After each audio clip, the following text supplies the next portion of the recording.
ब्रह्म राक्षस, ये नाम आप सबने कभी ना कभी कहीं ना कहीं सुना तो जरूर होगा। ये ब्रह्म राक्षस जो है ये कैसे बनते हैं, कैसे होते हैं और ये है क्या, ये सारी बातें तो आप सब मिलके मुझे कमेंट में बताओगे। मैं आज आप सबको बताने जा रही हूँ नितिन की real life experience. So welcome back to my channel. मैं हूँ किरण और आप देख रहे हो स्कैरी वर्ल्ड। तो आज की स्टोरी बहुत ही इंटरेस्टिंग होने वाली है और ये है नितिन के रियल लाइफ एक्सपीरियंस। मुझे और इस चैनल की सारी वीडियोस को आप हर रोज टाइम टू टाइम देखने के लिए मेरे इस चैनल को सब्सक्राइब जरूर से करिएगा और मुझे सपोर्ट करने के लिए इस वीडियो को एक लाइक, शेयर और कमेंट जरूर करिएगा। तो चलते हैं स्टोरी की तरफ। ये बिहार की एक बहुत ही छोटे से गांव की एक स्टोरी है और ये स्टोरी हमसे शेयर किया है नितिन ने, जो कि उसका खुद का रियल लाइफ एक्सपीरियंस है। नितिन का ये जो स्टोरी है ये बहुत ही दिलचस्प होने वाला है और आप बहुत ही ज्यादा एंटरटेन होगे। आई प्रॉमिस यू कि इस वीडियो को आपने अगर लास्ट तक देख लिया तो मेरी इस चैनल को आप जरूर से सब्सक्राइब करके ही जाओगे। तो लेट्स गेट स्टार्ट। नितिन पढ़ता है 9th स्टैंडर्ड में और ऐसे ही वो शाम को ट्यूशन के लिए निकलता था। बेसिक्स जानकारी के लिए मैं बता दूं, नितिन अपने माँ बाप का एकलौता बेटा है, मतलब उसका कोई भी भाई बहन नहीं है। और नितिन पढ़ाई में बहुत ही अच्छा है, बहुत ही इंटेलिजेंट बच्चा है वो।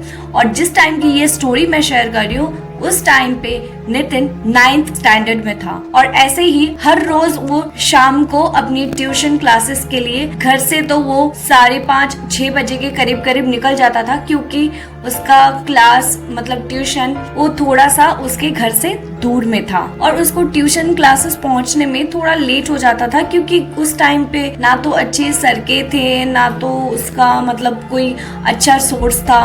वो सड़कें भी जिस रोड से वो जाता था, जिस रास्ते से वो जाता था, वो रास्ता भी कच्चा था। उस टाइम पे वो पक्का रास्ता भी नहीं था। तो बारिश के टाइम वहाँ पे पानी जम जाता था, वहाँ पे कीचड़ हो जाता था बहुत। तो इस टाइप का वो रोड है।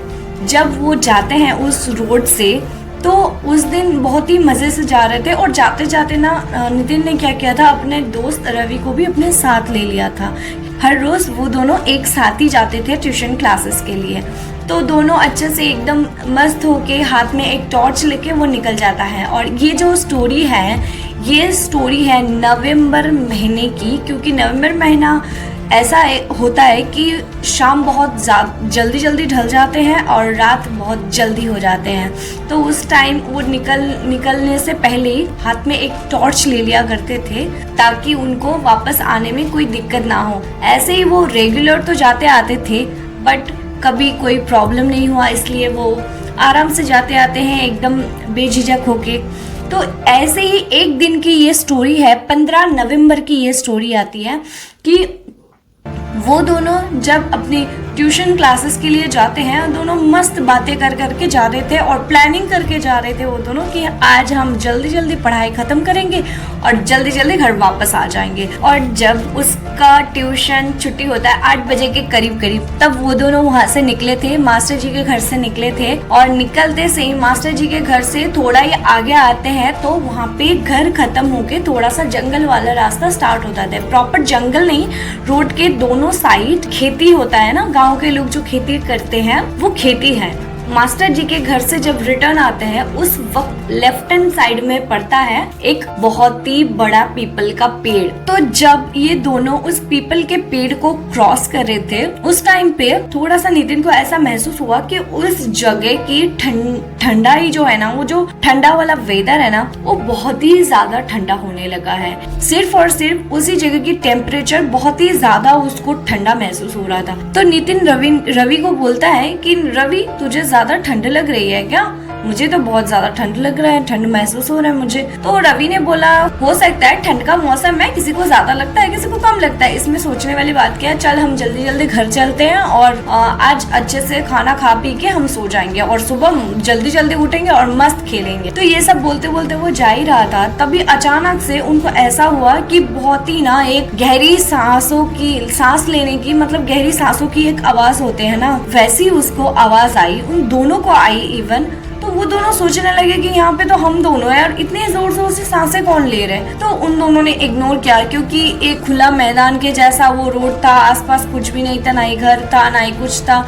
हो सकता कि हवा चलने की वजह से उनको ऐसा लग रहा था, हवा की एक सनसनाहट आवाज होती है तो वो हो सकता है। तो थोड़ी देर चलने के बाद उनको ऐसा लगने लगा, स्पेशली नितिन को पहला ही ऐसा फील हुआ कि उनके पीछे पीछे कोई तो चल रहा है। और ऐसा महसूस होते ही उसने जब पलट के देखा तब उसने कुछ भी नहीं देखा और रवि ने भी उसके साथ साथ पलट के, दोनों एक साथ देखे थे। रवि ने ये सोच के देखा था कि नितिन पलटा तो वो भी पलट गया। तो ये पीछे पलटने के बाद जब दोबारा सामने पलटने लगे तब जैसे ही वो अपने नजरें फिराए सामने तब देखा कोई तो एक वाइट कलर का शैडो सा कुछ था। एकदम प्रॉपर शैडो भी नहीं था, प्रॉपर एक फिगर था और उस फिगर का मतलब पहनावट वो अच्छे से देख पा रहे थे। उसका पहनावट में नीचे एक धोती था और ऊपर कुछ नहीं था, सिर्फ एक वाइट धोती। और उस चीज का आंखें जो लाल है एकदम, वो एकदम पूरा क्लियर दिख रहा था। धीरे धीरे जब वो नजरें टिकाए उसको देखने लगे, उस चीज को देखने लगे स्पेशली,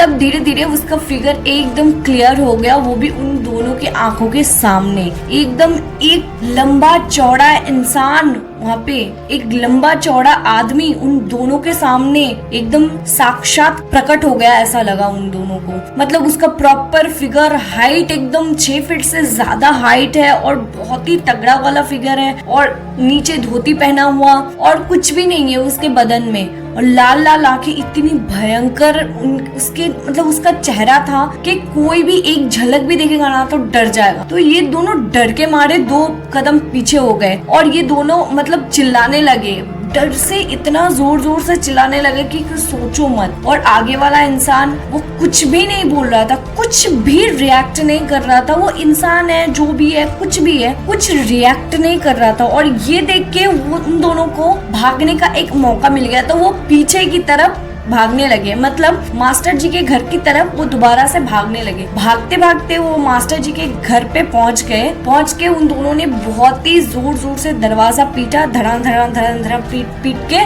मास्टर जी को बुलाया ताकि उनको बता सके। और मास्टर जी को बुलाने के बाद वो तो बता तो कुछ नहीं पाए और इस तरफ रवि बेहोश होके गिर गया उन्हीं के दरवाजे के सामने, मतलब मास्टर जी के घर के दरवाजे के सामने। और गिरते से ही मास्टर ने सोचा कि क्या हो गया, उन्होंने भी कुछ उस टाइम पूछा नहीं है। रवि को उठाया और घर के अंदर लेके गया और उसके बाद नितिन को पानी पिलाया और रवि के मुंह पे पानी वानी छिड़क के, हाथ पैर मल के, बहुत अच्छे से घिस के उसको सेंस में लाने की कोशिश कर रहे थे। तो 5-10 मिनट के अंदर अंदर ही रवि सेंस में आ गया था। तो उसके बाद इन दोनों को कुछ नहीं पूछा, मास्टर जी ने उन दोनों को थोड़ा खाना खाने के लिए दिया जो भी था उनके घर में मौजूद। तो उन दोनों को कुछ बिना पूछे उन दोनों को सोने के लिए बोल दिया मास्टर जी ने कि तुम दोनों आज की रात सो जाओ, कल सुबह वापस घर चले जाना। और ये सुनते ही उन दोनों को तो थोड़ा सा सुकून मिला। पर नितिन एक बार के लिए बोला मास्टर जी को कि मास्टर जी हमारे घर में सब ढूंढेंगे, सब चिंतित हो जाएंगे हम अगर नहीं लौटे तो। मास्टर जी ने बोला कोई दिक्कत नहीं है, हम घर पे बता देते हैं, फोन कर देते हैं। तो मास्टर जी ने उन दोनों के घर में फोन करके उन दोनों के घर में सबको इन्फॉर्म कर दिया ताकि कोई चिंता ना करे उन दोनों को लेके। और ऐसे ही उनका रात बीत जाता है, सुबह हो जाता है और नितिन और रवि को उन दोनों के घर से उन दोनों के पापा आते हैं लेने और दोनों को लेके चले जाते हैं। उसके बाद से शुरू होती है असली स्टोरी। उस दिन पूरा दिन गया, किसी को कुछ प्रॉब्लम नहीं हुआ, ऐसे ही रहा। वो दोनों ना उस रात की बात भूल गए थे, दिन के सारे कामों के अंदर वो सारी चीजें उनके दिमाग से निकल गई थी। अब आती है रात के सोने की। उन दोनों को उस दिन रात से सेम सपना आने लगा और दोनों ने अपने घर में किसी को नहीं बताया सपनों के बारे में, ना ही उस दिन रात को क्या हुआ इस चीज के बारे में किसी ने पूछा भी नहीं और उस दोनों ने बताने की जरूरत भी नहीं समझे। तो ऐसे ही उसका और 2 दिन बीतता जाता है, सेम सपना उन दोनों को आने लगता है। उसके बाद एक दिन सडनली ऐसा आता है कि नितिन का तबीयत बहुत ज्यादा बिगड़ जाता है, बहुत ज्यादा अननेचुरल बिहेव करने लगता है। तो उसके घर पे माँ बाप बहुत सारे लोग वो देखने के बाद ना, वो चीजें देखने के बाद, जो हरकत नितिन कर रहा था वो देखने के बाद ने बोला सबने कि इसको जरूर से किसी भूत ने पकड़ा है। अभी गांव वाले लोग तो ऐसे ही समझते, पहले मेडिकेटेड कोई चीजें सोचते नहीं है, पहले ही सोच लेते कि ये भूत प्रेत का कोई मामला है। तो इन्होंने क्या किया, नितिन के फादर ने क्या किया कि वो जाके एक पंडित जी को बुला के लाए, उनके गाँव का ही। तो वो पंडित जी आके उनको बहुत सारा तुक्का वुक्का ये सारी चीजें बता दी है और उन्होंने बोला कि घर पे एक पूजा करना पड़ेगा, यज्ञ करना पड़ेगा। एक्चुअली वहाँ पे क्या प्रॉब्लम था, पंडित जी को कुछ पता ही नहीं था कि वहाँ पे हुआ क्या है। अगर पंडित जी को पता होता तो वो डेफिनेटली उसी टाइम जब नितिन को उन्होंने देखा था, उनके घर जब आए थे वो बात करने पूजा पाठ के बारे में, तब उनको पता चल जाता। क्योंकि यहाँ पे तो कचरा कुछ और ही है कि उनको कुछ भी नहीं पता था और वो सिर्फ पैसा ऐंठने के लिए, पैसा लेने के लिए वो थोड़ा लालच में आके वो ये बोलते हैं कि ये यज्ञ कराओ, वो यज्ञ कराओ, और ये कराएंगे तो उनको थोड़ा सा मोटी रकम तो देनी ही पड़ेगी। और जब बच्चे की बात आती है तो कोई माता पिता पीछे हटते तो नहीं है। तो इसी मौके का उन्होंने फायदा उठाया था। तो नितिन के पापा और मम्मी वो भी थे बेचारे भोले वाले गाँव के इंसान, वो पंडित जी ने जो उनको समझाया वो पूरी तरह से समझ गए और नेक्स्ट ही दिन वो यज्ञ रखने के लिए राजी हो गए। तो ऐसे ही घर पे पूजा रखा गया स्पेशली नितिन के नाम पे, और रवि को बुलाया गया, रवि के फैमिली को, और रवि को भी साथ में बुलाया गया। तो वो लोग भी नितिन के घर पे पहुंच गए थे एकदम टाइम से। तो उसके बाद जब पूजा शुरू हुई तो यहाँ पे कुछ और ही देखने को मिला। नितिन के मम्मी पापा और रवि के मम्मी पापा और उनके साथ एक छोटी बेटी भी थी, रवि की एक बहन भी थी। तो वो सब पूजा में बैठ गए थे, 2-4 आस पड़ोस के लोग भी थे, तो यज्ञ में बैठ गए थे। बैठने के बाद जैसे धीरे धीरे यज्ञ का समय बीतता जा रहा था और ज्यादा कंटिन्यू होता जा रहा था यज्ञ, और वैसे ही धीरे धीरे रवि बहुत ज्यादा वाइब्रेट करने लगा था और बहुत ही ज्यादा अजीब तरीके से बिहेव करने लगा था। कुछ भी आसपास की चीजें फेंकने लगा था और बहुत ही ज्यादा वो मतलब हिलडुलने लगा था, मतलब ऐसे ही झूला जैसे झूलते ऐसे झूलने लगा था। कुछ भी बोल रहा था वो बीच बीच में। और एक बात नोटिस करने की थी कि जो मंत्र पंडित जी उच्चारण कर रहे थे उनके साथ साथ रवि भी उनके एक ही समान वो मंत्र उच्चारण कर रहे थे, उनसे बेटर ही उच्चारण कर रहे थे वो। मतलब यहाँ पे सब लोग शॉक हो गए थे कि रवि एक 9th स्टैंडर्ड का एक बच्चा है सिर्फ, और वो ना ही तो वो पंडित के घर से है, ना ही वो अपने कुल से पंडित है, ना ही कुछ है, ना ही तंत्र मंत्र से उसका कुछ लेना देना है, ना ही वो धार्मिक ग्रंथ पढ़ते हैं। तो फिर भी ये मंत्र उसको कैसे पता, ये सबसे बड़ी शॉक की बात थी।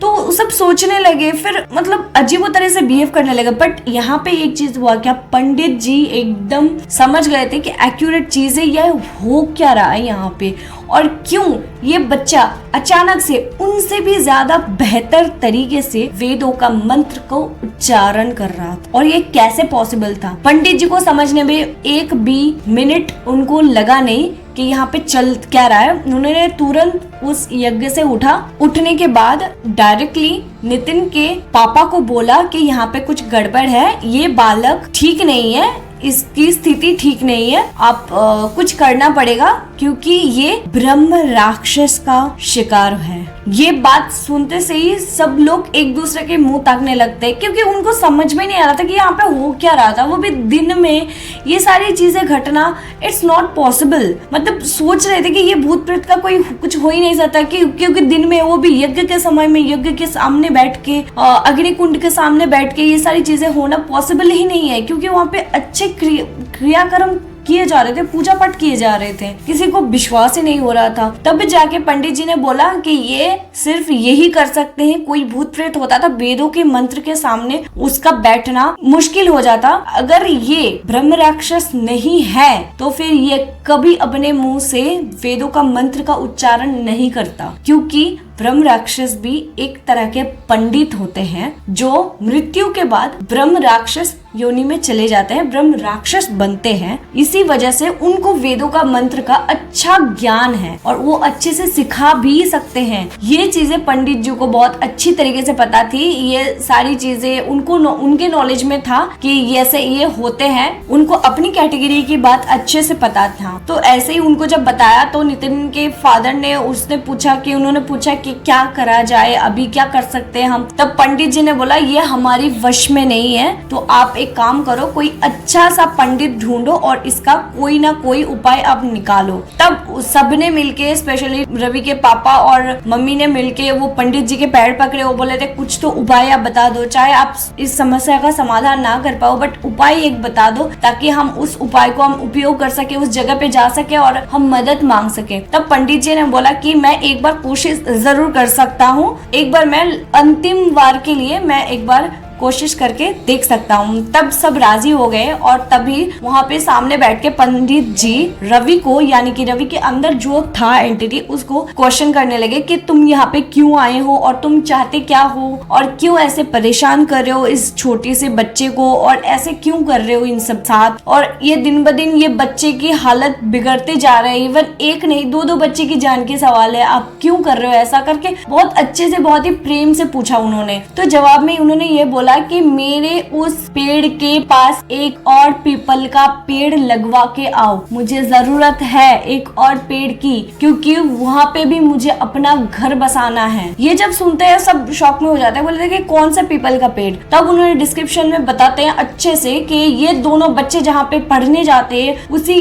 जाते वक्त उसके थोड़ा सा पहले एक राइट हैंड साइड में, मतलब जाते टाइम राइट हैंड साइड में और आते टाइम लेफ्ट हैंड साइड में पड़ता है। राइट हैंड साइड में जो एक पीपल का पेड़ है, उस पेड़ के पास उनको एक और पेड़ चाहिए था, क्योंकि सुना है कि बरगद का पेड़, पीपल का पेड़, ये सब उनका स्थान होता है, वहाँ पे वो रहते हैं, उनका घर होता है। तो न जाने क्यों उनको चाहिए था, तो उन्होंने ये प्रस्ताव उन सबके सामने रखा और उन्होंने ये भी बोला कि आज के रातों रात ही वो पेड़ लग जाना चाहिए, आज की रात का ही समय देते हैं वो। और ऐसे करते से ही जब पंडित जी भी राजी हो जाते हैं, वहाँ पे बोलते हैं ठीक है आपका काम हो जाएगा, बट आप यहाँ पे आप वादा करके जाओ कि आप इस बच्चों को, इन दोनों बच्चों को कोई नुकसान नहीं पहुंचाओगे, इनको छोड़ दोगे आप। तो उन्होंने खुशी खुशी राजी होगा, वो बोले मेरा काम हो जाएगा तो ये बच्चों का कुछ नहीं होगा, ये मेरा वादा है, ऐसा प्रॉपर बोल के जाता है। काइंड हम ये बोल सकते कि वो उतना क्रूर भी नहीं था, शायद वो ब्रह्म राक्षस इतना क्रूर नहीं था, बट खतरनाक जरूर था। तो वही करते हैं, रवि के पापा जाते हैं और रात में जाके वहाँ पे पेड़ लगवा के आते हैं।